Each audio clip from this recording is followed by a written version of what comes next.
Hermanos, muy buenas noches. Vamos a dar inicio a nuestra reunión de hoy jueves en que seguimos estudiando el libro de Esdras para terminarlo el día de hoy. Pero antes de comenzar, encomendemos al Señor con una oración inicial. Esta vez va a estar a cargo de nuestro hermano Emiliano. Muchas gracias, don Manuel. Una invocación al Espíritu Santo en el nombre del Padre y del Hijo y del Espíritu Santo. Ven, Espíritu Divino, manda tu luz desde el cielo. Ven, dulce huésped del alma, descanso de nuestro esfuerzo. Entra hasta el fondo del alma, divina luz, y enriquécenos. Riega la tierra en sequía, sana el corazón enfermo. Reparte tus 7 dones según la fe de tus siervos. Amén. En el nombre del Padre y del Hijo y del Espíritu Santo. Amén. Amén. Gracias, Emiliano. Entonces, iniciamos nuestra reunión del día de hoy. A ver, un minuto para ponernos en calor. El jueves pasado no tuvimos nuestra reunión acostumbrada y yo tenía un compromiso familiar. Y les comenté, ¿no? Cumpleaños de mi nieto Bruno. Él no vive en Lima, él no vive en el Perú, vive en Buenos Aires, en Argentina. Estudia allá y cumplió 18 años. Entonces, una fecha muy linda y la pasamos en familia, todo perfecto. Bueno, pero igual eso genera un pequeño vacío. Yo quisiera que nos tomemos un par de minutitos y refresquemos lo que estamos viendo en el libro de Esdras. Hemos leído los primeros 8 capítulos. ¿Quién puede hacer un resumen así chiquititito, en poquitas palabras? ¿Quién es este Esdras? ¿De qué nos está hablando?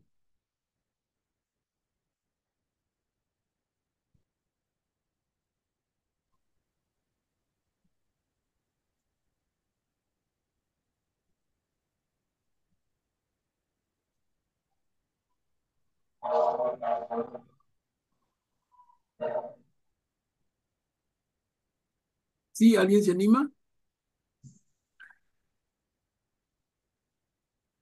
Lo que les pido es una síntesis chiquitita de quién es Esdras y cuál es su tema. Graciano, adelante. Gracias, Manuel Pablo. Buenas noches.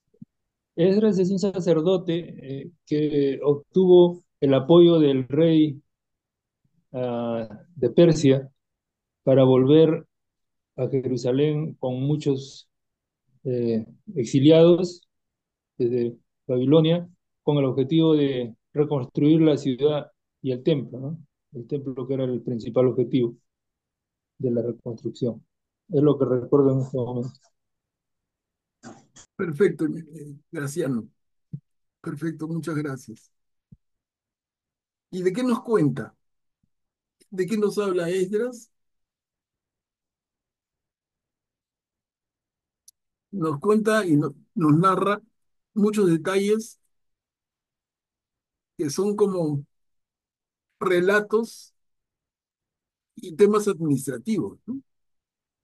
Intrigas, dificultades que le ponen a algunos grupos para que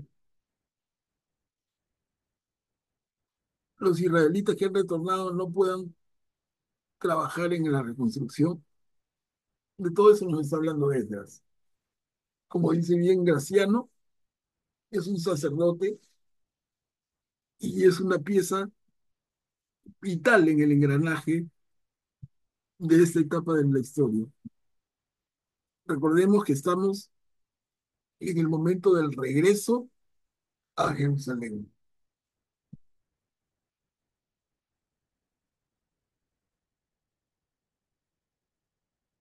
En el primer regreso, en el primer regreso, o digamos, mal llamado, ¿no? Pero En la entrada a la Tierra Santa, a partir de la salida de Egipto, tenemos la figura de Moisés. Ahora estamos en un momento diferente. Babilonia ha conquistado la tierra de Judá. Lo mejor de su población ha sido deportado a Babilonia 70 años después. Como había profetizado Jeremías, el pueblo tiene la oportunidad de regresar. Pero no todos regresan. Había muchos que se habían instalado en Babilonia. Ya eran generaciones, ahí en 70 años. Entonces, cuando se decreta el edicto del rey Ciro de Persia, que les dice, habitantes de Judá, ustedes pueden regresar a Jerusalén, no todos se interesan, pero dentro de los que regresan está Esdras, que asume un rol fundamental, ¿no? Como sacerdote, como dirigente del pueblo. Vamos a continuar desde aquí. Entonces, miren, aquí nos quedamos, empezando el capítulo 9 del libro de Esdras. ¿Quién puede leer, por favor?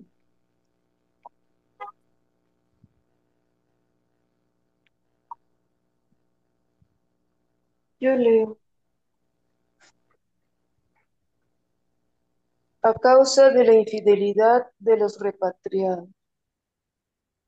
Una vez terminado todo esto, se me presentaron los jefes para decirme, el pueblo, el pueblo de Israel, los sacerdotes y los levitas no se han separado de la gente del país, que practica cosas abominables, los cananeos, los hititas, los pericitas, los jebuseos, los amonitas, los moabitas, los egipcios y los amorreos. Al contrario, se casaron y casaron a sus hijos con mujeres de esos pueblos. Y así la raza santa se ha mezclado con la gente del país. Los jefes y los magistrados fueron los primeros en participar en esta traición. Al oír esto, yo desgarré mi túnica y mi manto, me arranqué los pelos de la cabeza y de la barba, y me senté lleno de consternación. A causa de esta traición de los deportados, todos los que temían la palabra de Dios, del Dios de Israel, se reunieron junto a mí. Yo permanecí sentado y lleno de consternación hasta la hora de la ofrenda de la tarde. Gracias, Juliana. Miren, lo que ha leído Juliana viene de boca del propio Esdras y nos habla de una gran traición. ¿Cuál es esa gran traición? ¿Quién nos ayuda? ¿Cuál es la gran traición que han cometido y que hace que Esdras se arranque los pelos de la cabeza, se arranque los pelos de la barba? ¿Cuál es esa gran traición?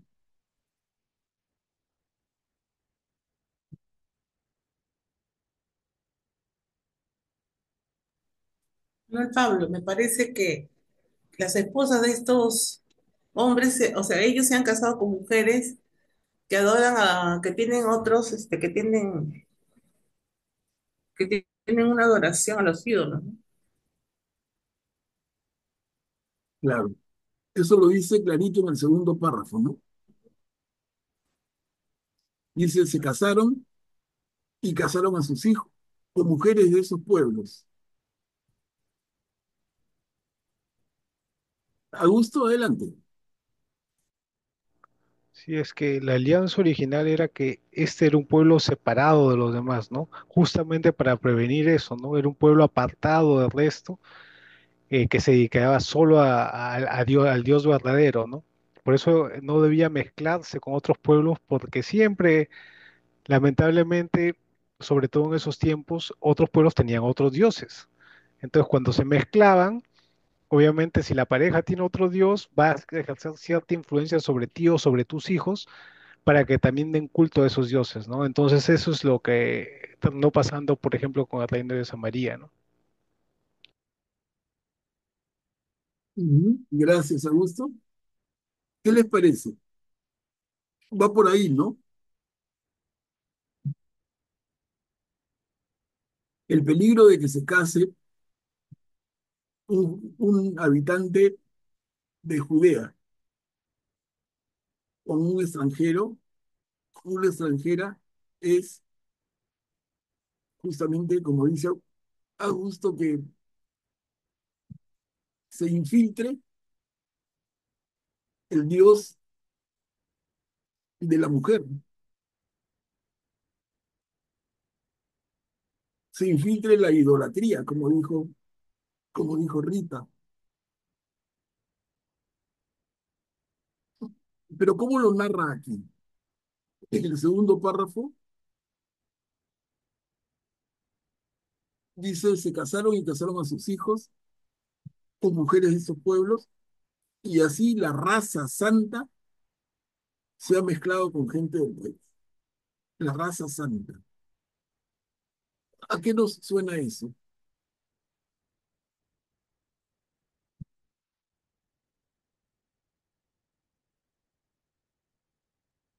Porque aquí se puede ver de dos maneras. Una, la que ha presentado Rita y Augusto, que estoy de acuerdo, a nivel de fe.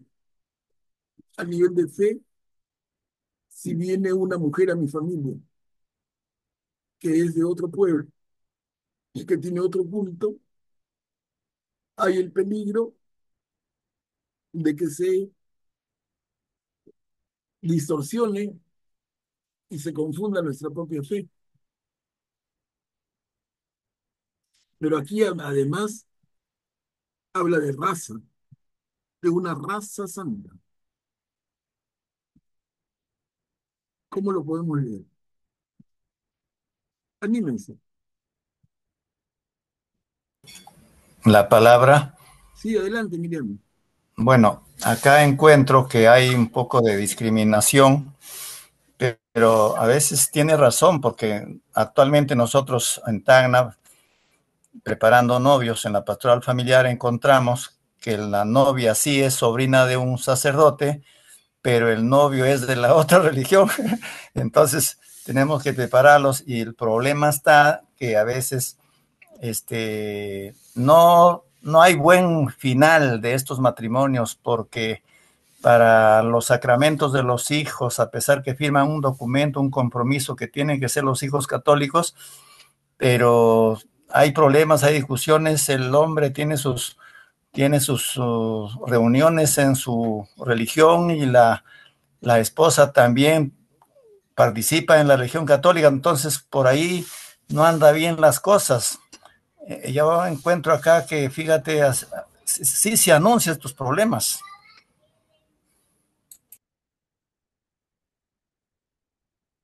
A ver, entonces, siguiendo esa línea de reflexión, la solución sería que un hombre de nuestra fe no mire a una mujer de otra fe, que ni la mire, porque corre el riesgo de enamorarse.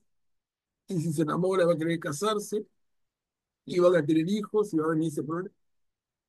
Entonces, ¿cuál es la solución? Que no la mire,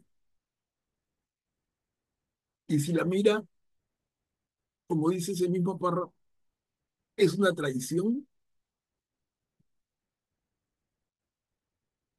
¿Qué les parece? Miren desde cuándo viene el problema.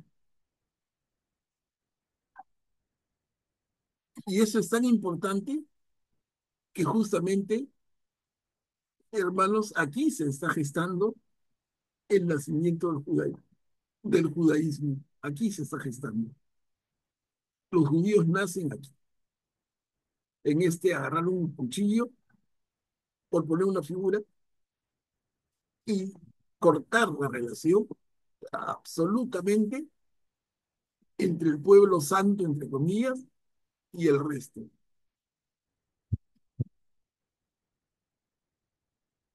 Entonces, enamorarse de una mujer que no es de tu fe es una traición, o enamorarse de uno que no es de tu fe es una traición.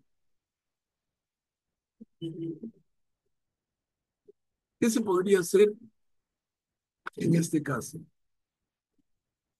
Una posición que es la que vamos a ver que toman los amigos del reino de Judá, con Esdras a la cabeza, una posición es decir, no se junten.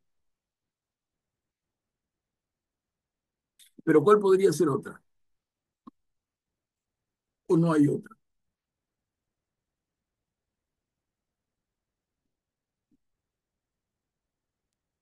Que cada uno mantenga su fe. Se pueden juntar, pero que con el compromiso que cada uno mantenga su fe. No, pero si cada uno mantiene su fe, Graciano, el problema es, y los niños, producto de esa unión, ¿qué fe tienen?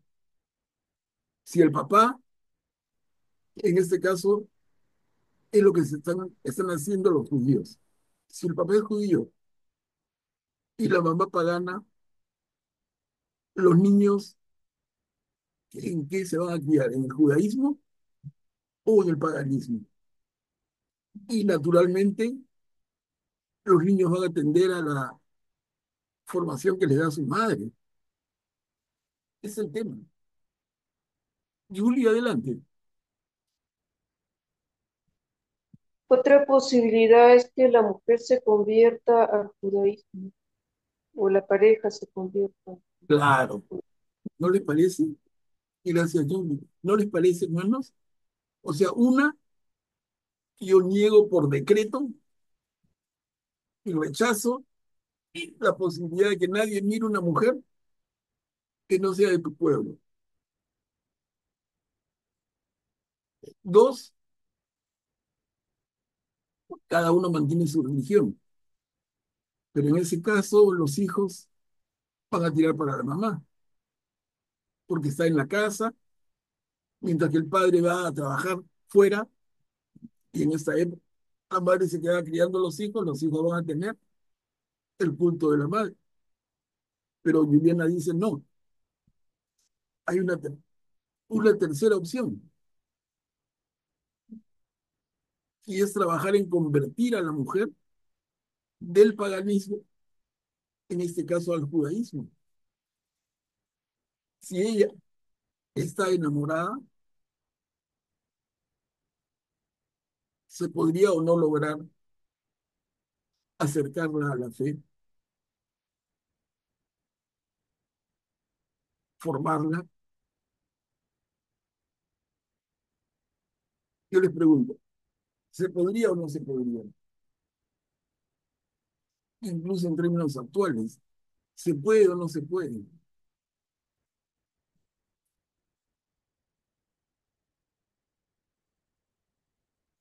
Pero pareciera ser que aquí no se toma ese trabajo, por lo menos pareciera ser. Simplemente es, un, es una traición haberse juntado con mujeres de otra raza, es una traición, es una desgracia, y vamos a ver cómo esto es lo que ellos entienden, es lo que causa todo el problema. Augusto, adelante. Sí, lo lógico en realidad para nosotros sería la conversión, ¿no? La opción, la mejor opción. Sin embargo, hay que tener en cuenta de en qué momento se escribe esto, ¿no? Para qué, o sea, qué etapa de la revelación se escribe esto, ¿no? Era un pueblo todavía no tan formado, ¿no? ahí en ese momento lo que era más importante era la fe de los padres. Siempre se hablaba de la fe de los padres que transmitían a los hijos, ¿no? Entonces, un converso, sus padres no habían tenido la fe original, ¿no?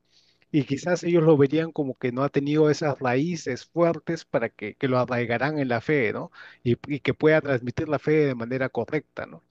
Entonces siempre hay que tener cuidado en juzgar anacrónicamente esto porque era una etapa distinta en la época, en la revelación y por lo tanto era una etapa más dura, ¿no? No solo en esto, sino en muchos sentidos, ¿no? Bien, sí, interesante.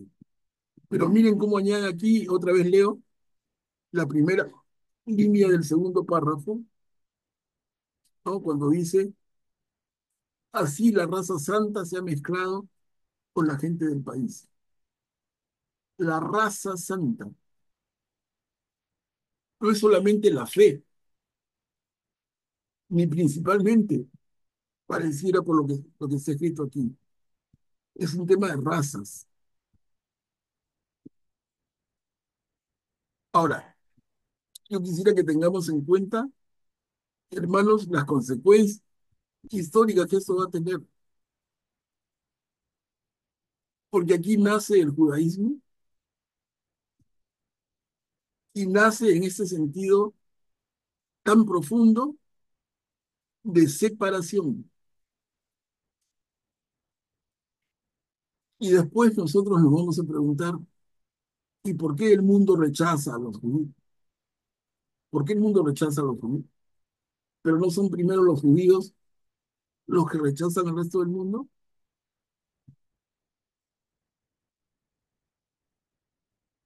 Imagínense una familia que tiene hijos ya adolescentes, jóvenes, y el muchacho se enamora profundamente de una chica del barrio. Se enamora sanamente, pero por no ser de su raza santa, no puede acercarse. ¿Cuál ¿Qué es lo que esto produce como reacción en el resto de los habitantes? Rechazo a esos discriminadores.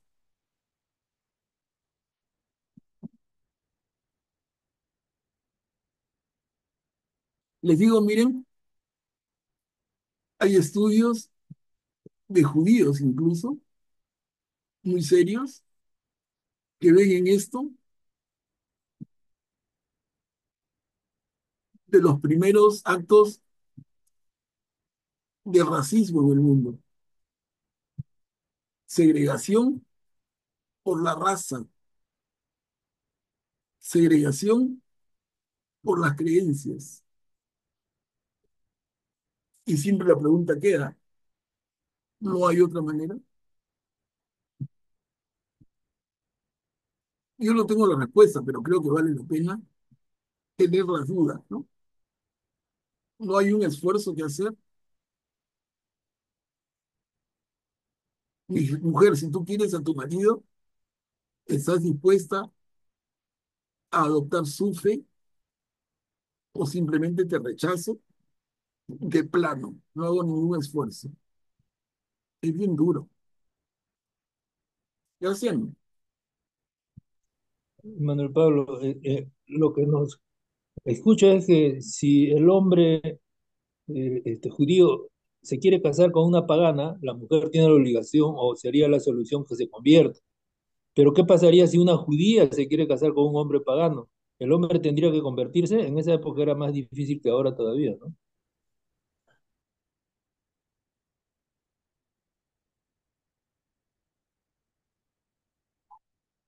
Claro, el problema más es para los hombres, ¿no?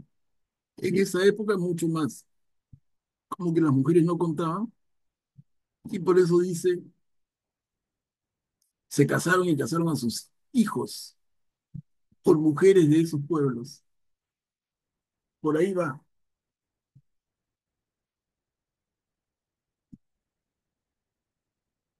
Les digo, el tema es, no sé si lo pescan todos, pero es de la mayor importancia, tremenda importancia. Y sus consecuencias se ven hasta el día de hoy. Si tú tienes un hijo o un sobrino en edad de juventud, de adolescente, a ver que se acerque a una judía y la enamore, vas a ver cómo lo corren a balazos, entre comillas, ¿no? Pero,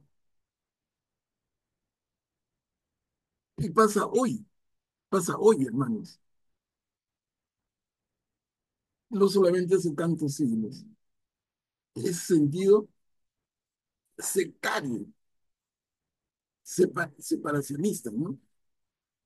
Discriminador, es bien feo. Entonces digo, yo no lo juzgo, pero en todo caso seamos conscientes de las consecuencias que tiene. Cuando la sociedad los rechaza y nos dice por qué son tan malos. Si ellos se han excluido, ellos te apartan y finalmente logran como resultado excluirse ellos mismos. ¿A usted? Pero digamos que hubiera pasado si el pueblo elegido, el pueblo de Israel, después, que después fue pueblo judío, en lugar de haber rechazado a Jesús, lo hubiera aceptado y el mensaje que traía Jesús de que de Israel vendría la salvación para todos, ¿no? Y ya no habría diferencia entre pagano y entre no pagano. Y, o sea, es un mensaje más inclusivo, ¿no? Ya prácticamente la raza no era el delimitante, eso sirvió para, digamos, para la preparación en la plenitud del tiempo en la venida de Jesús. Pero luego de ahí, esa fe que era tan exclusiva y esa raza que se creó para, digamos, conservar esa fe, ya no era necesaria que fuera tan exclusiva porque esa fe se iba a diseminar para todos. Ese regalo de Dios no iba a ser solo para ese pueblo elegido, sino para todo el mundo, ¿no? Es decir, si lo hubieran aceptado, quizás, digamos, el problema es que el pueblo judío no aceptó lo siguiente, la revelación, ¿no? Y por eso es que yo creo que se dan los problemas. Ya. Pero miren, antes que Esdras, sí se aceptaba también. O sea, el momento de disrupción es con Esdras, no es después, tampoco es antes. Antes había mucha mezcla y después ya no. O sea, ¿quién introduce esta norma? Como les digo, es lo que da pie al judaísmo propiamente. Es Esdras, es este momento. Esta costumbre no venía de antes. Solamente un ejemplo, solamente uno, hermanos. David viene, tiene como bisabuelos a un caballero judío, hebreo, israelita, Booz, y una mujer, Ruth, la famosísima Ruth, la queridísima Ruth. Y Ruth era pagana. Hermanos, si esto hubiera estado en vigor siglos antes, David no hubiera nacido, porque David es una consecuencia de la unión de un israelita Booz con una pagana Ruth, una excelente mujer. Y luego nace una generación y otra, y el bisnieto es el rey David, el gran rey David. Digo, es para pensar. Eso no estaba en vigor antes. Eso lo introduce Esdras. A ver, Graciano, adelante. Gracias, Manuel Pablo. Entonces, si ellos querían defender su fe, eh, para a su vez defender la alianza con Dios, entonces, de repente esto fue resultado de una mala interpretación de esa alianza, ¿no? No tenían que ir tan lejos de repente. Ellos podían mantener la alianza, mantener la fe, pero no tenían que ir a extremos como segregar al resto que no era de su fe, ¿no? No sé si estoy en lo correcto. Claro, no, ya son conjeturas que podemos ir haciendo, ¿no? Perfecto. Podemos ir conjeturando si hubiera sido diferente, pero les digo, por lo menos, seamos conscientes de las consecuencias que trae esta decisión. ¿Cómo empiezan a mirar los demás pueblos a los judíos? Los rechazan, pero ¿quién rechazó primero, en todo caso?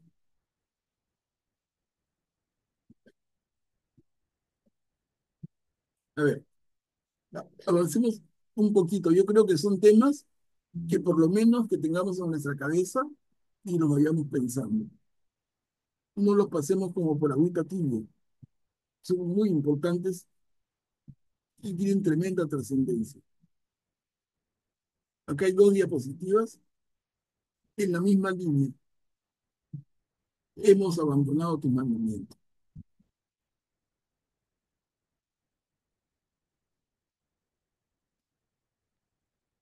Entonces me levanté y con la túnica y el manto desgarrados caí de rodillas. Extendía las manos hacia el Señor, mi Dios, y dije, Dios mío, estoy tan avergonzado y confundido que no me atrevo a levantar mi rostro hacia ti, porque nuestras iniquidades se han multiplicado hasta cubrirnos por completo, y nuestra culpa ha subido hasta el cielo. Desde los días de nuestros padres hasta hoy, nos hemos hecho muy culpables, y a causa de nuestras iniquidades, nosotros, nuestros reyes y nuestros sacerdotes, fuimos entregados a los reyes extranjeros, a la espada, al cautiverio, al saqueo y a la vergüenza, como nos sucede en el día de hoy. Pero ahora, hace muy poco tiempo, el Señor, nuestro Dios, nos ha concedido la gracia de dejarnos un resto de sobrevivientes y de darnos un refugio en su lugar santo. Así nuestro Dios ha iluminado nuestros ojos y nos ha dado un respiro en medio de nuestra esclavitud, porque nosotros estamos sometidos, pero nuestro Dios no nos ha abandonado en medio de la servidumbre. Él nos obtuvo el favor de los reyes de Persia para animarnos a levantar la casa de nuestro Dios y restaurar sus ruinas y, y darnos una muralla en Judá y Jerusalén. A ver, seguimos, por favor, haciendo. Y ahora, Dios nuestro, ¿qué más podemos decir? Porque hemos abandonado tus mandamientos, los que nos habías dado por medio de tus servidores los profetas, diciendo, la tierra en la que entrarán para tomar posesión de ella es una tierra manchada por gente del país, por las abominaciones con que la han llenado de un extremo al otro, a causa de su impureza. Por eso, no entreguen sus hijas a los hijos de ellos, ni casen a sus hijos con las hijas de esa gente. No busquen nunca su paz ni su bienestar. Así ustedes llegarán a ser fuertes, comerán los mejores frutos de la tierra y la dejarán en herencia a sus hijos para siempre.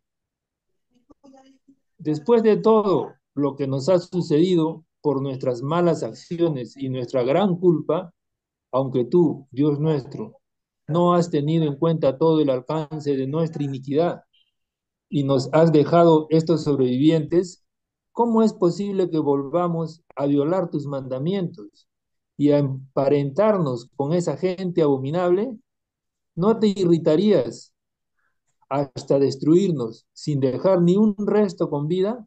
Señor, Dios de Israel, porque tú eres justo, hemos sobrevivido como un resto.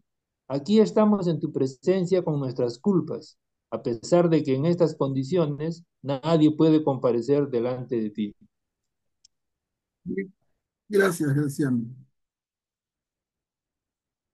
¿No? Entonces aquí argumenta en el mismo sentido.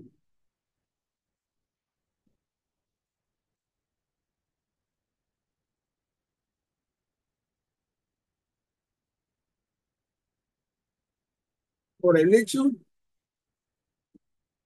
es cierto, es cierto cuando uno de los reyes, por ejemplo, en el reino del norte, en Israel, se casaba con una mujer pagana y la mujer pagana traía sus dioses y su culto. Eso es cierto. Y la escena esa más clara la tenemos cuando el profeta Elías, el profeta Elías que solito enfrenta a 400 dioses de Baal. Y uno podría decir, ¿y qué hacían 400 dioses de Baal en el reino de Israel? Y que los había invitado la reina, que era pagana. O sea, esto venía, digamos que hay asidero de toda la historia de Israel. Los dioses paganos y Yahvé, pero los dioses paganos que los traían las mujeres de los reyes, principalmente. Y reyes que luego caían en el caos total y tenían ellos mismos que mandaban a construir templos para los dioses paganos. O sea, hay asidero. No estamos queriendo tapar la realidad, no. Que esto había ocurrido, que esto había sido terrible, pero les digo, las consecuencias de esta decisión que se está por tomar en tiempo de Esdras es, es tremenda.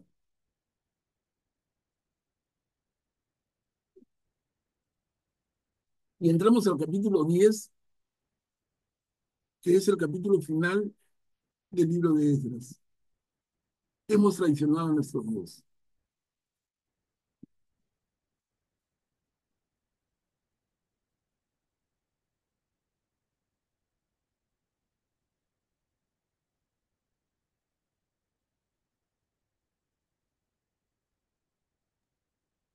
Mientras Esdras, bañado en llanto y postrado delante de la casa de Dios, oraba y hacía esta confesión, una gran cantidad de israelitas, hombres, mujeres y niños, se congregaron a su alrededor derramando abundantes lágrimas.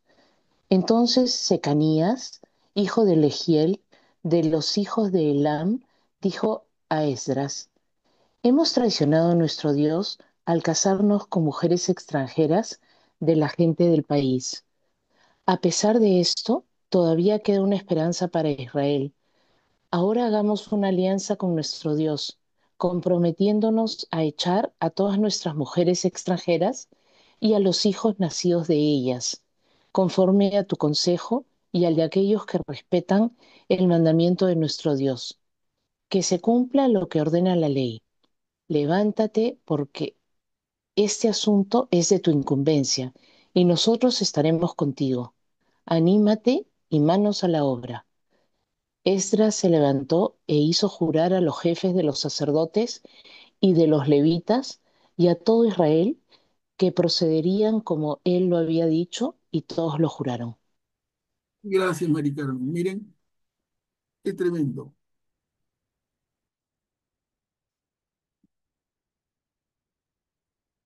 A la mitad del segundo párrafo, ahora hagamos una alianza con nuestro Dios, comprometiéndonos a echar a todas nuestras mujeres extranjeras y a los hijos nacidos de ellas. Destruye familias enteras, mujeres extranjeras y los hijos nacidos de ellas se van. ¿A dónde? Ya verán, pero se van. Porque su presencia es un peligro a nuestra raza santa.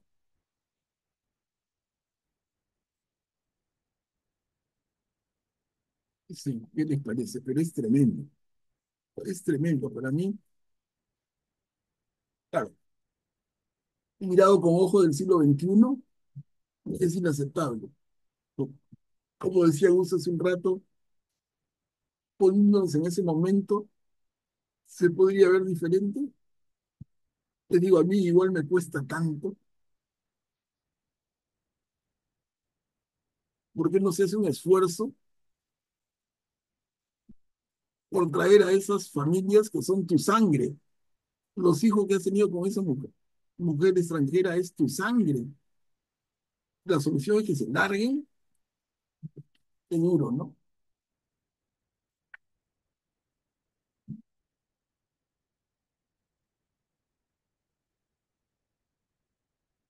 Les doy la palabra, no sé si quieren intervenir. O sea, está en la misma línea de lo que ya hemos comentado antes, solo que acá se está implementando, ¿no?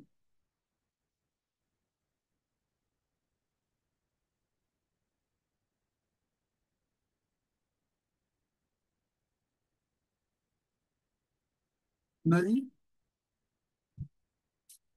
Seguimos. Augusto, adelante. Bueno, quizás por eso se entiende, ¿no? Por qué aplicaron de esa manera tan dura. Eso que también, bueno, en el Antiguo Testamento, en Deuteronomio, se decía que cuando entraran a la tierra prometida, pues, digamos, arrasaran con los que estuvieran ahí y de ninguna manera se acercaran ni siquiera a indagar de sus ídolos, ¿no? De sus dioses falsos. Entonces, hay una protección muy clara ese pueblo tenía que ser reservado para custodiar una fe, ¿no? Que después en un momento florecerá para todo el mundo, pero en ese momento de la historia era solo para ser custodiada por este pueblo, ¿no? Y a partir de que se mezclaron posteriormente, digamos, y adoptaron ciertas costumbres paganas, aquí Esdras atribuye sus desgracias, es decir, que haya sido primero, bueno, primero supongo por el Imperio Asirio, después por Babilonia, que hayan sido invadidos, lo atribuye a eso, ¿no? Que ellos fallaron en la promesa original, ¿no? Que se desviaron de la promesa original y que por eso le han venido todas esas desgracias. Entonces, después de eso, de haber visto cómo ha sido destruido su templo, su pueblo, han sido deportados, han sido humillados, entonces aplican, digamos, la ley de manera ya radical, ¿no? Y no quieren saber nada de nada. Entonces, se puede entender en ese caso, si nosotros estuviéramos en la piel de Esdras y ya ha visto todas las desgracias que un pueblo que ha tenido en el templo de Salomón, cuando ha visto Salomón del templo, un templo preciosísimo, riquísimo, donde se adoraba a Dios y después ha venido una decadencia poco a poco, cada vez más. Entonces se puede entender la mentalidad de Esdras para adoptar estas medidas que nos puede parecer tan extremas, ¿no? Ujú. Bien, Augusto, gracias.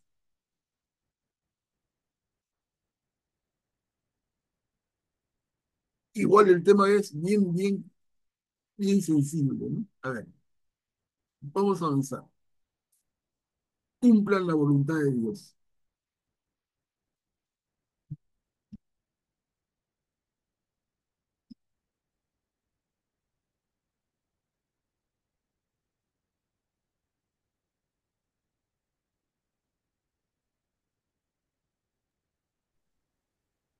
Esdras se alejó de la casa de Dios y se dirigió a la habitación de Lohanán, hijo de Eliasib, donde pasó la noche sin comer ni beber, porque estaba afligido a causa de la traición de los repatriados. Se lanzó entonces una proclama en Judá y en Jerusalén, para que todos los repatriados se reunieran en Jerusalén. Al que no se presentara en el plazo de 3 días, por decisión de los jefes y de los ancianos, se le confiscarían todos sus bienes y se lo excluiría de la asamblea de los que habían vuelto al exilio. Todos los hombres de Judá y de Benjamín se reunieron en Jerusalén dentro de los 3 días. Era el día 20 del noveno mes. Todo el pueblo se ubicó en la plaza de la casa de Dios, lleno de temor por este asunto, y también porque llovía a cántaros. El sacerdote Esdras se levantó y les dijo: ustedes cometieron una traición al casarse con mujeres extranjeras. Así aumentaron la culpa de Israel. Pero ahora den gracias al Señor, el Dios de nuestros padres, y cumplan su voluntad, separándose de la gente del país y de las mujeres extranjeras. Ujú. A ver, continuamos. ¿Quién puede leer? Hicieron como se había propuesto.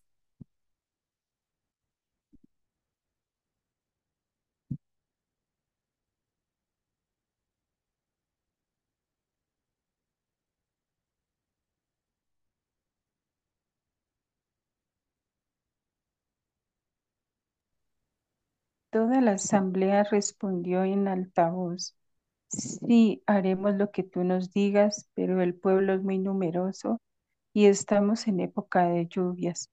No podemos permanecer a la intemperie. Además, esto no es cuestión de un día o dos. Somos muchos los que hemos pecado en esto. Sería mejor que nuestros jefes representen a toda la asamblea. Todos los que dentro de nuestras ciudades se hayan casado con mujeres extranjeras vendrán a presentarse en la fecha señalada, acompañados de los ancianos y de los jueces de cada ciudad, hasta que se haya alejado de nosotros la ira de nuestro Dios a causa de este asunto. Solamente Jonathan, hijo de Asael, y Laxías, hijo de Tigba, se opusieron a esta manera de proceder, apoyados por Mesulán y el levita Sabtai. Pero los repatriados hicieron como se había propuesto. El sacerdote Esdras eligió un jefe de familia por cada grupo, designándolos personalmente a cada uno. El primer día del 10º mes comenzaron las sesiones para examinar las causas, y hasta el primer día del primer mes no quedaron resueltos los casos de todos los hombres que se habían casado con mujeres extranjeras. Gracias, Marisol. No, vamos viendo cómo se concreta, cómo se aterriza esa decisión. Y aquí terminamos el capítulo 10 con este breve texto.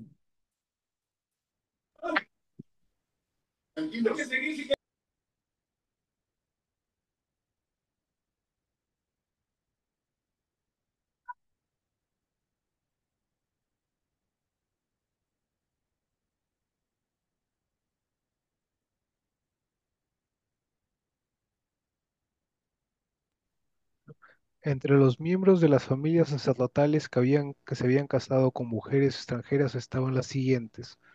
Muestra la relación de personas. Todos estos se habían casado con extranjeras y despidieron a sus mujeres y a sus hijos. Gracias, Augusto. Miren, ahí me he comido en azulito, ¿no? Versículos del 19 al 43. Hay una larga relación de nombres y más nombres que lo pueden consultar ustedes. Que no son todos los casados con mujeres extranjeras, sino entre los miembros de las familias sacerdotales, es decir, una parte, imagínense. O sea, el problema era un problema grande, ¿no? Se habían formado familias, digamos que mixtas. Acá vino el bisturí y vino el corte y sin anestesia, ¿no?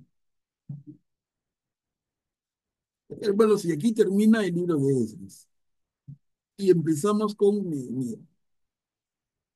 Nehemías, en la tradición judía, el libro se conoce como Esdras 1 y Esdras 2. Son como dos partes del mismo libro y tienen mucho el estilo de los libros de crónicas. O sea, aparentemente, Crónicas 1, Crónicas 2, Esdras 1, Esdras 2 harían una unidad. Pero, y es la tradición de la iglesia, se separa por un lado Esdras y por otro lado Nehemías. De Nehemías vamos a saber directamente por lo que él nos cuenta, pero hacen una pareja muy cercana y que trabajan juntos. Esdras y Nehemías en la misma época, mientras que decíamos que Esdras es sacerdote, Nehemías, Nehemías es administrador y va a vivir revestido de facultades para convertirse luego en gobernador de Judá. Pero mejor leamos directamente de la pluma de Nehemías. Las malas noticias llegadas de Jerusalén. O sea, todo esto que está pasando en Jerusalén llega como noticia al reino de Persia, al- a la ciudad central, digamos. Llega la noticia. Y en esta ciudad vive un israelita también, que es Nehemías, y que va a pasar lo que vamos a leer. A ver, ¿quién puede leer?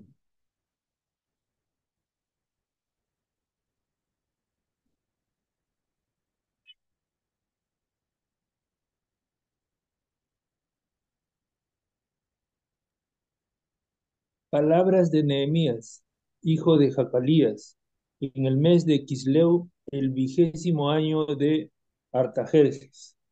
Mientras yo estaba en Susa, la ciudadela, llegó Hananí, uno de mis hermanos, con algunos hombres de Judá.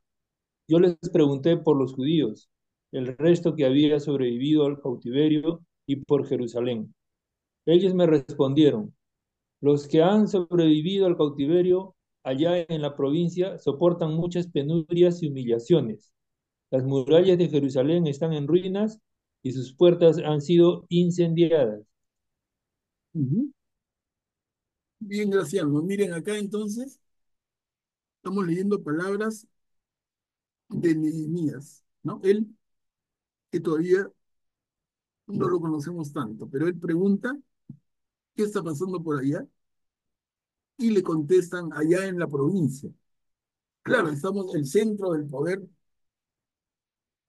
persa, son otras ciudades, pero Jerusalén es una provincia, por eso la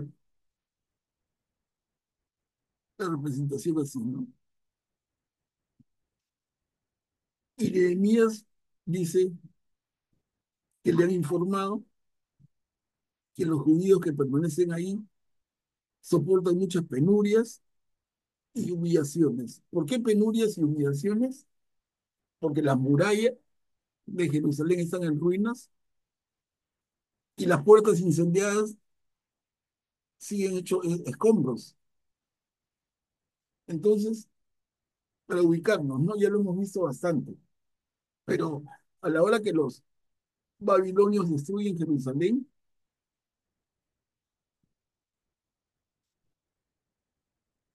se destruye el altar, el templo y la ciudad misma. Y la muralla de Jerusalén es el elemento que protege a la ciudad como toda ciudad antigua. Entonces, una ciudad sin murallas, sin puertas, sus habitantes están humillados. Y eso es lo que Nehemías recibe como información. Miren, ¿ah? La oración de Nehemías. Es Nehemías que el mismo cuenta.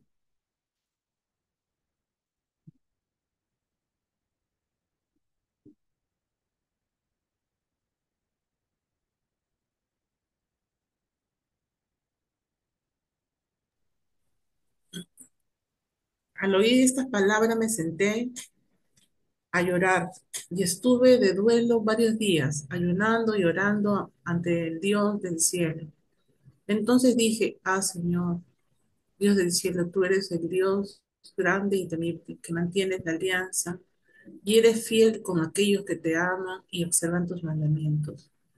Que tus oídos estén atentos y tus ojos abiertos para escuchar la plegaria de tu servidor, la que ahora yo te dirijo día y noche por los israelitas, tus servidores, confesando sus pecados, porque hemos pecado contra ti. Sí, yo y la casa de mi padre hemos pecado. Nos hemos portado mal contigo, no hemos observado los mandamientos, los preceptos y las leyes que prescribiste a Moisés. Tu servidor, acuérdate, sin embargo, de las palabras que ordenaste pronunciar a Moisés, tu servidor, a Moisés tu servidor. Si ustedes son fieles, yo los dispersaré entre los pueblos, pero si se convierten a mí, si observan y practican mis mandamientos, aunque sus desterrados estén en los confines del cielo, yo los congregaré y los traeré al lugar que elegí para hacerlo morada en mi nombre. Ellos son tus servidores y tu pueblo, los que tú has rescatado con tu gran fuerza y tu brazo poderoso. Ah, Señor, que tus labios, que tus oídos estén atentos a la plegaria de tu servidor y a la plegaria de tus servidores, que se complacen en venerar tu nombre. Permíteme lograr mi cometido y que sea bien recibido por el Rey. O sea, Nehemías, gracias, Rita. Miren, Nehemías ha recibido este testimonio de la situación que están pasando en Jerusalén, que los muros siguen en el suelo. Nehemías vive en Persia. Nehemías, no tenemos ningún dato anterior que nos diga que él conocía Jerusalén para nada. Pero sin embargo, él sufre por la situación y termina diciendo, permíteme lograr mi cometido y que sea bien recibido por el rey.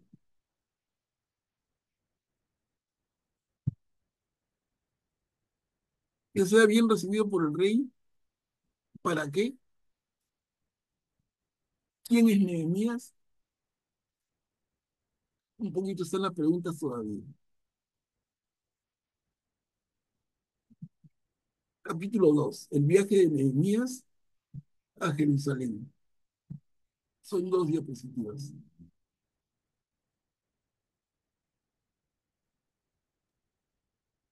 En el mes de Nisán, el 20º año del reinado de Artajerjes, siendo yo el encargado del vino, lo tomé y se lo ofrecí al rey. Como nunca había estado triste en su presencia, el rey me preguntó, ¿por qué tienes esa cara tan triste? Tú no estás enfermo.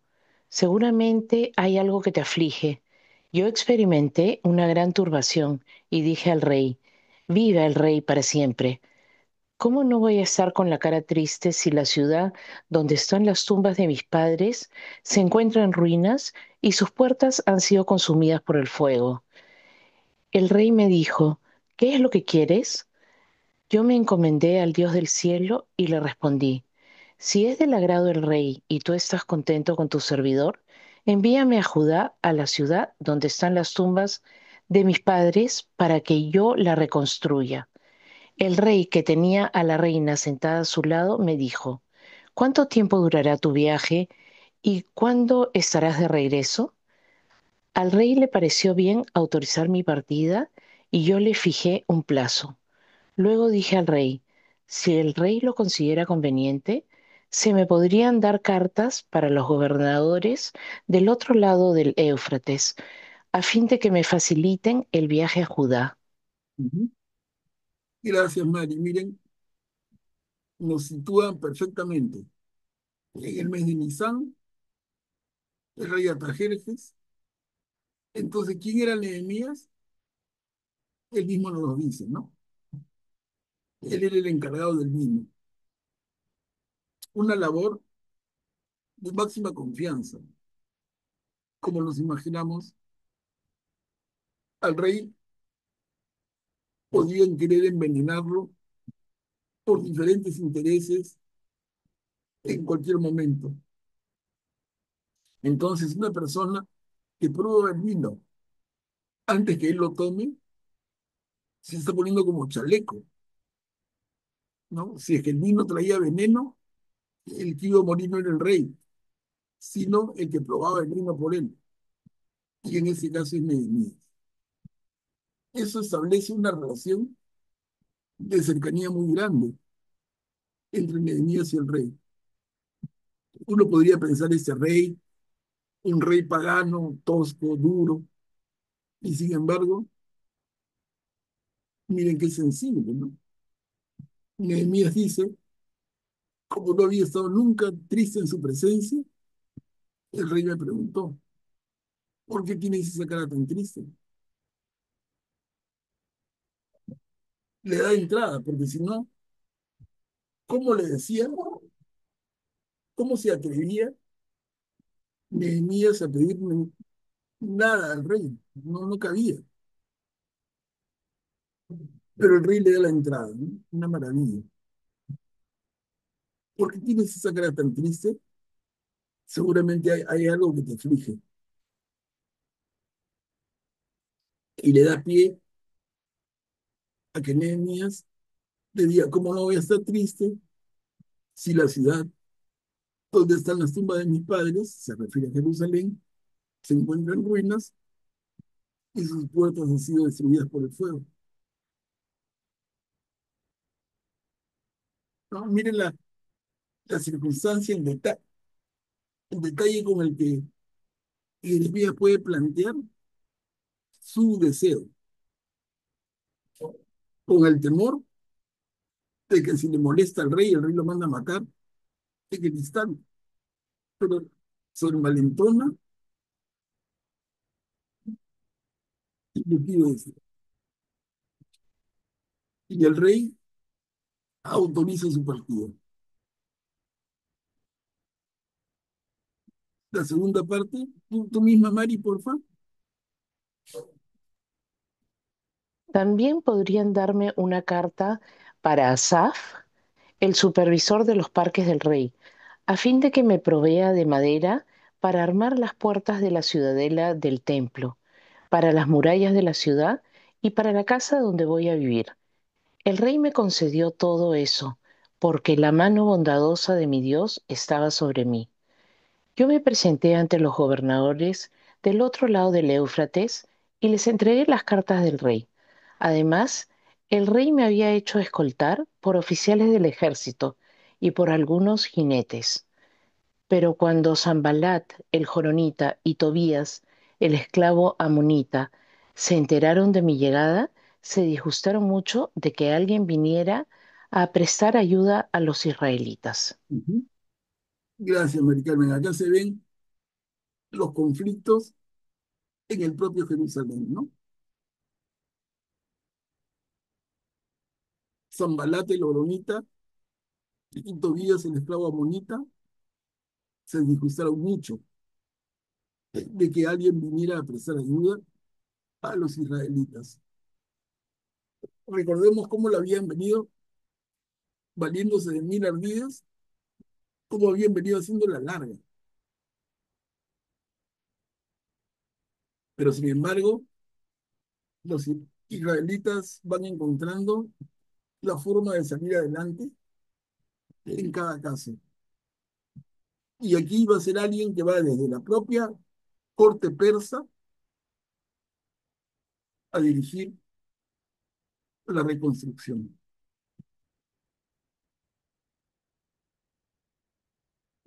la inspección de las murallas,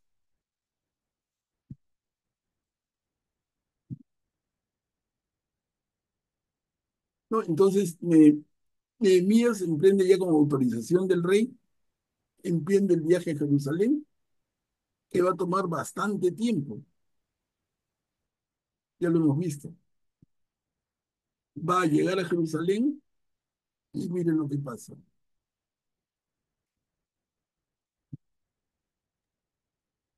Al llegar a Jerusalén dejé pasar 3 días. Luego me levanté de noche, acompañado de unos pocos hombres, sin comunicar a nadie lo que Dios me había inspirado a hacer en favor de Jerusalén y sin llevar otro animal que aquel en el que iba montado. Salí de noche por la puerta del valle, en dirección a la fuente del dragón y a la puerta del basural, e inspeccioné atentamente las murallas de Jerusalén, allí donde había brechas y donde las puertas habían sido consumidas por el fuego. Proseguí mi camino hacia la puerta de la fuente y hacia el estanque del rey, pero no encontré un lugar por donde pasar con mi cabalgadura. Subí entonces de noche por el Cedrón, inspeccionando siempre las murallas, y luego volví atrás, pasando de nuevo por la puerta del valle. Los magistrados no sabían a dónde habían ido ni qué habían hecho hasta ese momento. Yo no había comunicado nada a los judíos, ni a los sacerdotes, ni a los notables, ni a los magistrados, ni a los otros encargados de los trabajos. Bien, Graciano, gracias.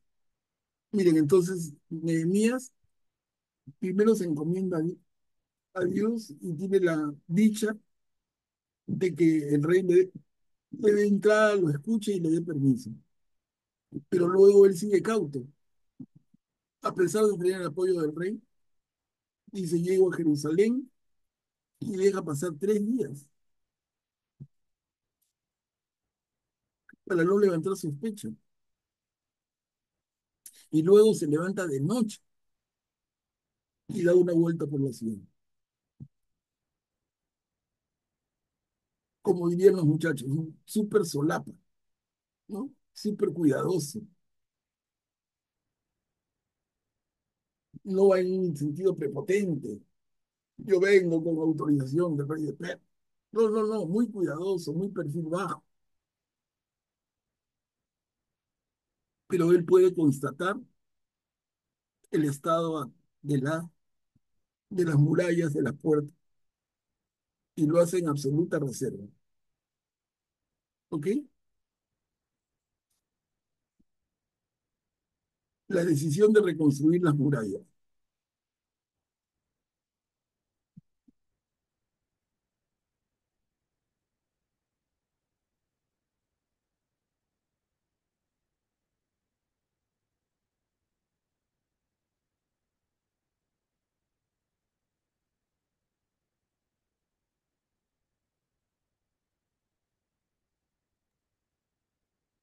La decisión de reconstruir las murallas. Entonces dije, ustedes ven en qué lamentable situación nos encontramos. Jerusalén está en ruinas y sus puertas incendiadas. Reconstruyamos las murallas de Jerusalén y no seremos más objeto de oprobio. Luego les expliqué cómo la mano bondadosa de mi Dios había estado sobre mí y también les comuniqué las palabras que me había dicho el rey. Vamos, dijeron ellos, pongámonos a trabajar. Y emprendieron esta buena obra con toda decisión. Cuando Sanballat el joronita, Tobías el esclavo amonita y Gesem el árabe se enteraron de esto, se burlaron de nosotros y nos despreciaron diciendo, ¿qué están haciendo? ¿Se van a rebelar contra el rey? Yo por mi parte les respondí, el Dios del cielo nos coronará con el éxito. Nosotros, sus servidores, nos pondremos a trabajar. Ustedes, en cambio, no tienen parte, ni derechos, ni recuerdos en Jerusalén. Gracias, Marisol. Miren, Zambalat, Tobías, Gesén, representan a esa gente que en un inicio se ofreció para ayudar en la reconstrucción y fueron rechazados. Y ahora en el resentimiento, ahora son enemigos, ¿no? Pero si recordamos y regresamos páginas atrás en esa lectura desde Esdras, vemos cómo los israelitas rechazan el apoyo de los habitantes del lugar. Lo que hay luego es que han quedado picones. Y entonces dice, Sanballat, Tobías y Gesem se burlaron de nosotros, nos despreciaron. O sea, es una rivalidad que se ha reavivado con esa negativa de aceptarnos. Ah, no quieres que te ayude, entonces voy a fastidiar. Y aquí Nehemías le dice, nosotros, sus servidores, nos pondremos a trabajar. Ustedes, en cambio, no tienen parte ni derechos ni recuerdos en Jerusalén.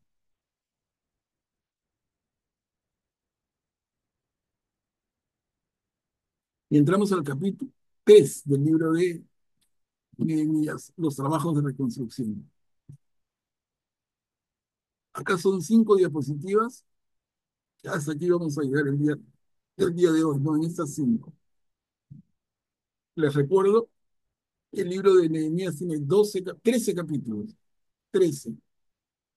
El libro de Esdras tuvo 10. Entonces vamos avanzando. A ver, los trabajos de reconstrucción.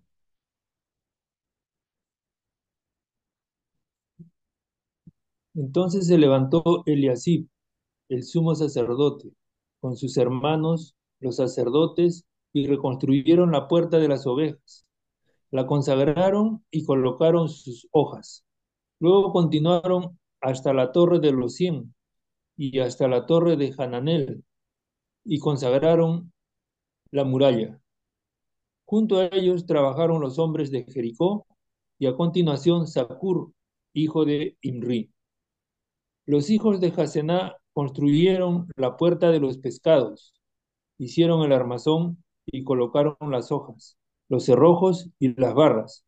Junto a ellos trabajó Meremot, hijo de Urías, hijo de Acos. Luego Mesulam, hijo de Berequías, y a continuación Sadoc, hijo de Baaná. Junto a ellos trabajaron los habitantes de Tecoa, pero sus notables se negaron a colaborar con las autoridades. La puerta de la vieja la restauraron Loyadá, hijo de Paseaj, y Mesulam, hijos de Besodías. Hicieron el armazón y colocaron las hojas, los cerrojos y las barras. Junto a ellos trabajaron Melatías de Gabaón y Ladón de Meronot, como así también los hombres de Gabaón y de Mizpá, por cuenta del gobernador de la provincia que está a este lado del Éufrates. Uh-huh. ¿Podemos seguir leyendo, Graciano, por favor? Junto a él trabajó Uziel, hijo de Araía, del gremio de los orfebres, y a continuación Hananías, del gremio de los perfumistas. Ambos dejaron terminada la muralla de Jerusalén hasta el muro ancho. Junto a ellos trabajó Refaías, hijo de Hur, jefe de una mitad del distrito de Jerusalén. Junto a él trabajó Ledaías, hijo de Harumaf, al frente de su casa, y a continuación Hatús, hijo de Asabnías. En un segundo sector trabajaron Malquías, hijo de Harim, y Jasub, hijo de Paja, Moab, hasta la torre de los hornos. Junto a él trabajó Salum, hijo de Alojés, jefe de una mitad del distrito de Jerusalén, y también sus hijos. La puerta del valle la restauraron Hanum y los habitantes de Zanoah. La reconstruyeron, colocaron las hojas, los cerrojos y las barras, y levantaron 500 metros de muralla hasta la puerta del basural. La puerta del basural la restauró Malquías, hijo de Recab, jefe del distrito de Bet Ha-Kerem. Él la reconstruyó y colocó las hojas, los cerrojos y las barras. La puerta de la fuente la restauró Salum, hijo de Col José, jefe del distrito de Mizpah. Él la reconstruyó, la recubrió y colocó las hojas, los cerrojos y las barras. También rehizo el muro del estanque del canal, junto al jardín del rey, hasta las escaleras que bajan de la ciudad de David. Después de él trabajó Nehemías, hijo de Azbuk, jefe de la mitad del distrito de Betsur. Él reparó hasta el lugar que está enfrente de las tumbas de David, hasta el estanque artificial y hasta la casa de los valientes. Después de él trabajaron los levitas, entre ellos Rehum, hijo de Bani, junto a él Hasabías, jefe de la mitad del distrito de Keilah. Trabajó en su propio distrito. Después de él trabajaron sus hermanos, Binuí, hijo de Genadad, jefe de la mitad del distrito de Keilah. Junto a él, Ezer, hijo de Josué, jefe de Mizpah, reparó otro sector frente a la subida del arsenal, en dirección del ángulo. Después de él trabajó Baruch, hijo de Sabat. Él reparó otro sector, desde el ángulo hasta la puerta de la casa de Eliasib, el sumo sacerdote. Después de él trabajó Meremot, hijo de Urías, hijo de Acos. Él reparó otro sector, desde la puerta de la casa de Eliasib hasta el extremo de la misma. Después de él trabajaron los sacerdotes venidos de los alrededores. A continuación trabajaron Benjamín y Jasub frente a sus propias casas. Después de ellos trabajó Azarías, hijo de Maasías, hijo de Ananías, al costado de la suya. Después de él trabajó Binui, hijo de Genadad. Él reparó otro sector, desde la casa de Azarías hasta el ángulo y la esquina. En cuanto a Palaí, hijo de Usaí, lo hizo frente al ángulo y a la torre superior, que sobresale de la casa del rey, junto al patio de la prisión. Después de él trabajó Pedaías, hijo de Parós, hasta enfrente de la puerta de las aguas, hacia el este, y hasta enfrente de la torre que sobresale. Después de él trabajaron los hombres de Tecoa, en otro sector, desde enfrente de la torre que sobresale hasta el muro de Ofel. Los empleados del templo habitaban en Ofel. Junto a la puerta de los caballos trabajaron los sacerdotes, cada uno enfrente de su casa. Después de ellos trabajó Sadoc, hijo de Imer, frente a su casa, y a continuación Semaías, hijo de Secanías, guardián de la puerta oriental. Después de él trabajó Hananías, hijo de Selemías, y Hanún, el sexto hijo de Salaf, en otro sector. A continuación trabajó Mesulam, hijo de Berequías, frente a su vivienda. Después de él trabajó Malquías, del gremio de los orfebres, hasta la casa de los empleados del templo y de los comerciantes, frente a la puerta de la inspección y hasta la habitación alta del ángulo.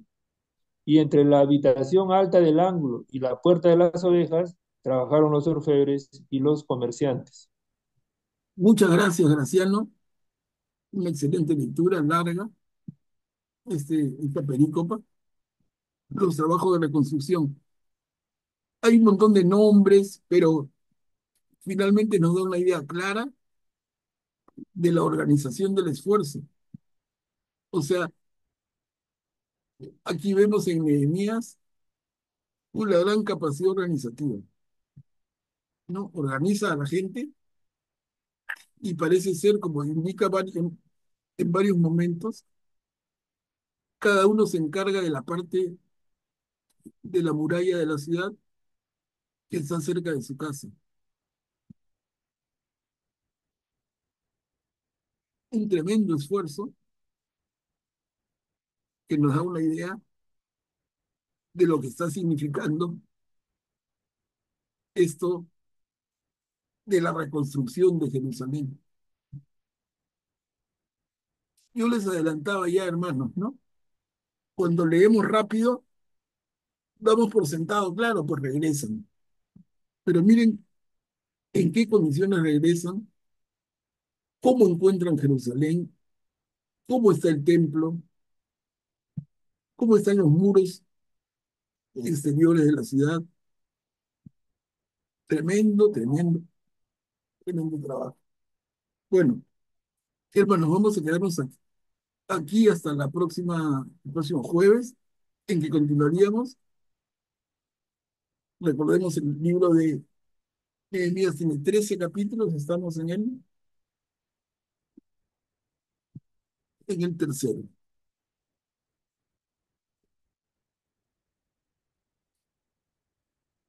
No sé si alguien tuviera un comentario, quisiera compartir algo. Graciano, adelante. Una consulta, Manuel Pablo. El muro de las lamentaciones que actualmente existe en Jerusalén, ¿fue construido en ese trabajo? ¿O se supone Claro, que es lo que queda de ese trabajo, ¿no? claro. O sea, lo que ellos están construyendo ahora son los muros perimétricos, ¿de acuerdo? Entonces, cuatro grandes muros. El muro de las lamentaciones es uno de esos cuatro que quedó luego de la segunda destrucción del templo, a cargo de los romanos, siglos después. Entonces, acá se está reconstruyendo los muros de Jerusalén, pero dentro de este esfuerzo está la reconstrucción del templo mismo. Cuando hablamos del muro de los lamentos, es un muro del templo, no es muro de la ciudad, es un muro del templo. Uno de los Ah, gracias. Estaba sí, confundido, gracias. sí.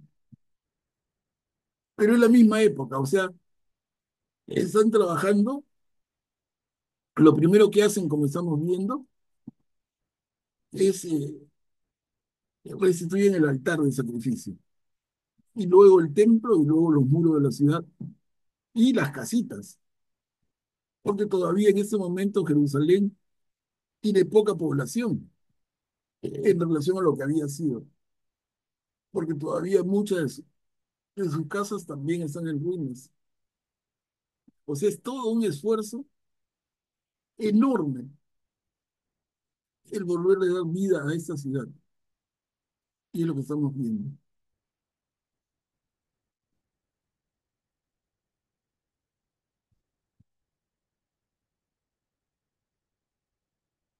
Bueno, hermanos,